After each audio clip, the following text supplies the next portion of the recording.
Olá, como é que você tá? Seja muito bem-vindo aqui ao meu canal. Já comece se inscrevendo, ativando o sininho para que você não perca nenhum conteúdo que eu vou postar daqui para diante.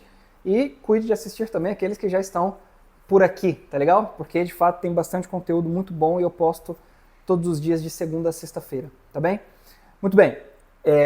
Eu quero que você hoje pense em algo junto comigo aqui a respeito do que eu tenho meditado já há algum tempo, né? Na verdade, desde o final do ano passado, isso me ocorreu, assim, enquanto uma frase, um princípio, né?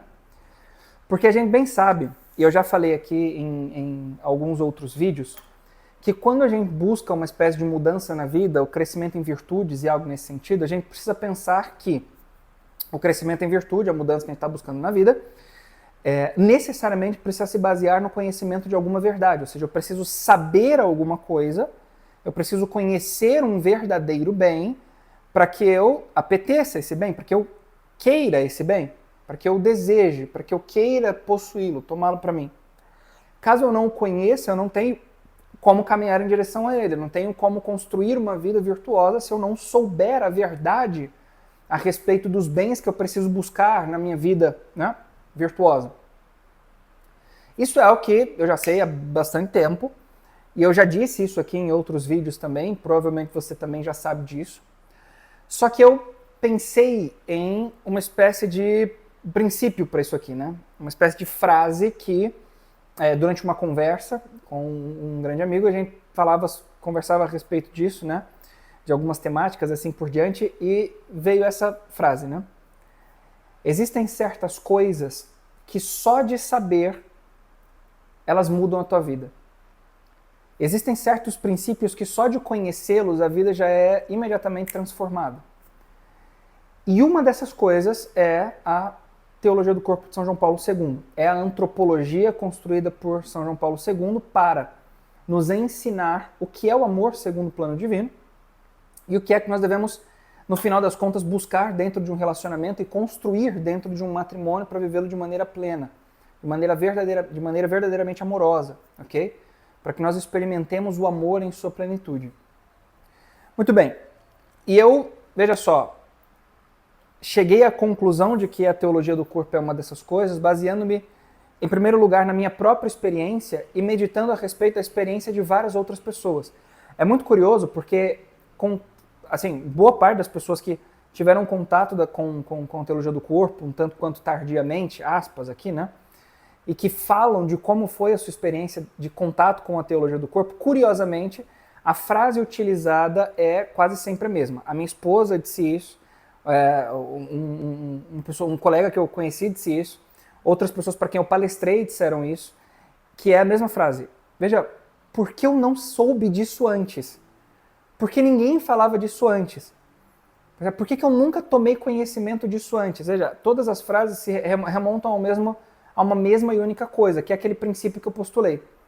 Existem coisas que só de saber mudam a vida. Por que eu nunca soube disso antes? Por que ninguém me ensinou isso antes? Por que ninguém fala sobre isso? Percebe? É sempre um tomar o conhecimento. E a partir do momento em que eu sei aquilo ali, isso aconteceu com minha esposa quando ela estava colaborando no México. A colaboração é uma espécie de trabalho voluntário, aspas, né? Nós somos membros de um movimento da igreja chamado Reino Christi, e o reino possui uma possibilidade, né, de seus membros de fazer uma viagem para um outro estado ou um outro país e conviver para os homens com os padres ou para as moças, né, as senhoritas, com as consagradas do movimento, né? E mora na casa deles, junto com eles, vive a rotina deles e assim por diante, e desenvolve um apostolado, seja como minha esposa lá no México, ela foi para o México, né, colaborar dentro de uma universidade do movimento, seja dentro de uma paróquia do movimento, seja dentro, enfim, né, de uma casa onde o movimento aconteça ali com catequeses e grupos de jovens e coisas do tipo, né? Enfim, há um apostolado específico para cada um que faz uma colaboração e essa colaboração exige a convivência diária, né, com o sacerdote para os meninos, os senhores, meninos, jovens, ou para as meninas, né, as senhoritas com as consagradas. E a minha esposa foi para o México e viveu lá 1 ano e 3 meses junto das consagradas. E num determinado período específico da sua colaboração, ela viajou da cidade do México, onde ela vivia com as consagradas, para Monterrey. E aí, em Monterrey, ela teve um curso de teologia do corpo. E nesse curso de teologia do corpo foi muito interessante, porque em todas as palestras ela disse que ela ia se aprofundando naquele assunto e aquilo ia, meu Deus do céu, quase que causando um efeito quase que de êxtase, assim, né, de júbilo, né, assim, isso é maravilhoso, isso é lindo, isso é ótimo, né. Mas quando ela teve o primeiro contato com a teologia do corpo, não foi nesse momento, né, ela disse que esse momento foi um momento de aprofundamento, ela quis ir porque ela queria conhecer mais do assunto, se aprofundar um pouco mais. Isso fez total diferença na vida dela, porque ela não só ouviu falar do assunto, ela não só entendeu os princípios da teologia do corpo, mas ela se aprofundou em várias temáticas que são muito caras à teologia do corpo, né? Mas a primeira vez que ela ouviu falar foi numa palestra de um legionário, inclusive, né? De um padre legionário, que deu a palestra, e nessa palestra ela disse que foi o momento em que ela exclamou, né? Porque eu nunca ouvi falar disso antes, né? Isso é muito sério, assim. Ou seja, existem certas provas reais de pessoas, né, que por simplesmente conhecer o tema da teologia do corpo faz com que a vida de alguma forma seja transformada, seja mudada. E por que isso acontece? Porque quando São João Paulo II escreveu as suas catequeses da teologia do corpo, elas foram escritas e ministradas por ele, né, nas conferências às quartas-feiras, né, nas catequeses abertas às quartas-feiras lá no Vaticano, depois dele passar anos trabalhando o tema da afetividade, o tema da sexualidade, o tema do amor humano, o tema do matrimônio e assim por diante, dentro de vários apostolados que ele foi desenvolvendo ao longo do seu sacerdócio. Inclusive, ele tem uma obra que antecede a teologia do corpo, que é muito bonita do ponto de vista filosófico, como um fundamento para aquilo que nós vemos lá na teologia do corpo de algum modo, né? Dá uma espécie de fundamento antropológico muito básico, porque não tem muita antropologia ali, ele dá algumas pinceladas, mas ele fala muito mais da prática, uma espécie de ética, vamos dizer, uma ética aplicada ao relacionamento, aplicada ao matrimônio, uma ética matrimonial, vamos dizer assim, né? Uma moral matrimonial. É uma espécie de manual de moral matrimonial, só do ponto de vista filosófico, onde ele estabelece a norma, uma norma personalista, né? Que ele chama de norma personalista. A pessoa é um bem tal que o único modo de se relacionar com ela é amando-a, né? E esse livro se chama Amor e Responsabilidade. É um livro fantástico que eu recomendo, inclusive vou deixar aqui no card, porque eu já fiz uma resenha sobre esse livro, um outro vídeo comentando sobre ele, tá certo? Então, assiste lá. Agora, presta atenção numa coisa. Olhando para essa realidade toda da teologia do corpo de São João Paulo II, nós precisamos entender, então, qual é o princípio motivador da teologia do corpo, quais são os seus primeiros postulados, de onde é que ela parte, e qual é o seu objetivo, né? Para que nós, então, tenhamos, de alguma forma, essa mesma reação, esse mesmo estalo, né? De, puxa vida, agora que eu sei isso, eu preciso, de algum modo, né, viver isso aqui muda a minha vida de algum modo, que é o seguinte, veja só, São João Paulo II, no início da teologia do corpo, né, ele parte, evidentemente, do ponto de vista religioso, ele parte de um diálogo que tem Jesus com os fariseus em Mateus, no capítulo 19, a respeito do matrimônio, tá certo? E Jesus, nesse diálogo específico, eu vou passar rápido, não vou comentar o diálogo em si, aponta para o princípio, ok? Dizendo que no princípio o matrimônio era de uma maneira distinta, de uma maneira diferente daquilo que os fariseus estavam apontando ali que Moisés havia permitido que fosse, né? Eles falavam a respeito do divórcio, mais especificamente. E ele diz que no princípio não era assim, que Deus os criou homem e mulher para que eles deixassem o pai e a mãe, se unissem e se tornassem uma só carne. E aí Cristo estabelece uma norma, um mandamento. Portanto, o que Deus uniu, não separe o homem, tá certo? Que o homem não separe. Mas muito bem, a gente precisa olhar para o princípio então. E esse é o primeiro passo de São João Paulo II. A partir das palavras de nosso Senhor Jesus Cristo, então encontrar lá no princípio aquilo do qual nosso Senhor está falando. Veja, se ele aponta para o princípio de algum modo, nós precisamos ir até lá para entender de que é que ele está falando. E esse princípio, especificamente falando, não poderia ser outra coisa que não o próprio livro do Gênesis. Então nós precisamos ir até lá, capítulos 1 e 2 do livro do Gênesis, para entender o que aconteceu no princípio quando Deus criou o homem e a mulher. E aqui tem um detalhe interessante. Existem duas narrativas distintas no princípio. O capítulo 1 narra a criação do homem enquanto um processo de 6 dias. Existe um caráter simbólico nesses 6 dias como uma espécie de escala hierárquica. Deus diz para que a luz se faça e a luz se fez. E no sexto dia Deus cria o homem. Então ele vai do mais simples até o mais complexo, do mais, vamos dizer, basilar até o mais elevado, vamos dizer assim. Desde aquilo que é, né, uma pura potencialidade, por assim dizer, até aquilo que é a sua imagem e semelhança, que é o homem, né? Então, muito bem. Aqui tem um caráter simbólico. Quando nós olhamos para o capítulo 2, a coisa é distinta. Deus não faz todas as coisas que são uma espécie de ambiente e depois coloca o homem nesse ambiente. Não. Ele cria antes uma terra, que já está lá, do barro que há nessa terra. Ele cria o homem e depois ele cria os jardins e entrega para o homem. Depois ele cria os animais e entrega para o homem. Inclusive, nós descobrimos ao longo da narrativa que esse homem do qual ele fala não é o homem enquanto gênero humano, como no primeiro capítulo.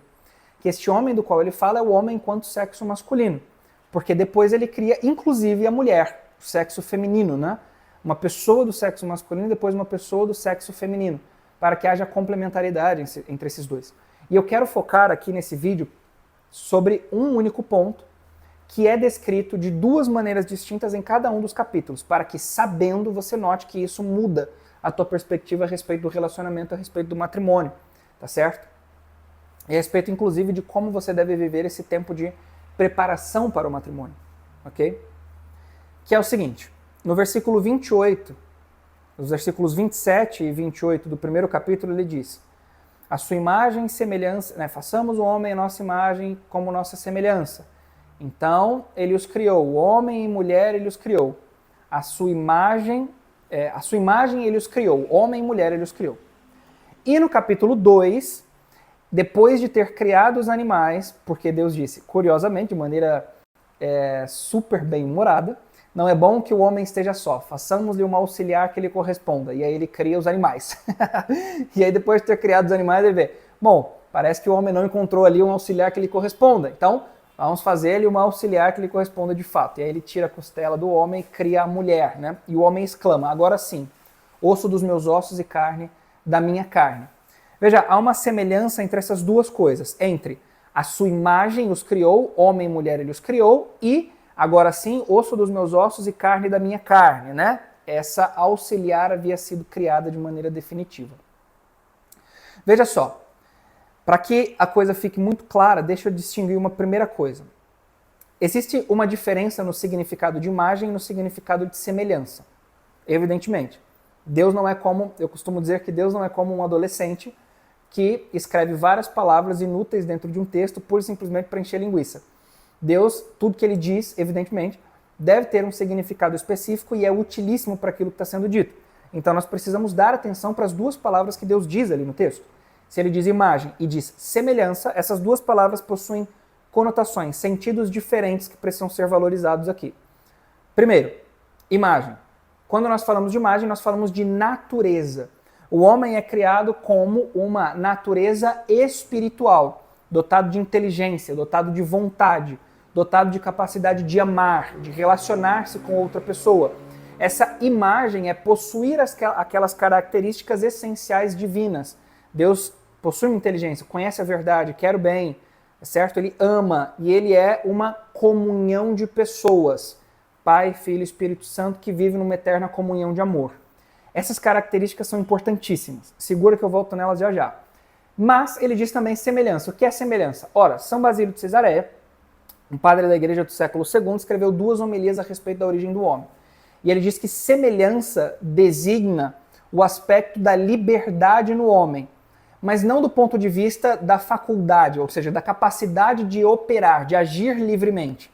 Mas a liberdade é, veja só, uma característica do homem, dada ao homem nesse aspecto da semelhança, enquanto sendo algo que ele deve fazer. Para ficar mais claro, porque eu acho que ainda ficou confuso. O homem, enquanto semelhança divina, possui a capacidade de realizar-se, de agir em direção à sua realização por si mesmo. Ou seja, ele não é criado e prontamente já está realizado. Por ser semelhante a Deus, dotado de um caráter de liberdade, ele precisa caminhar em direção à sua realização. Por ser livre, ele precisa realizar-se em sua humanidade. Ele precisa conhecer a verdade, buscar essa verdade para que seja conhecida. Ele precisa querer o bem e buscar esse bem para que seja querido. Ele precisa amar e buscar construir uma vida amorosa, esforçar-se para amar de maneira benevolente, servil.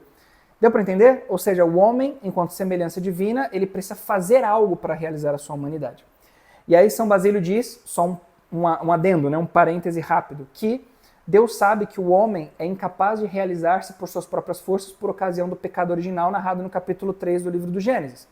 Portanto, o próprio Deus se fez homem, se fez carne, assumiu a humanidade e deu-se ao homem naquilo que nós chamamos de graça, para que o homem consiga realizar-se, porque ele não tem mais força para se realizar por si mesmo.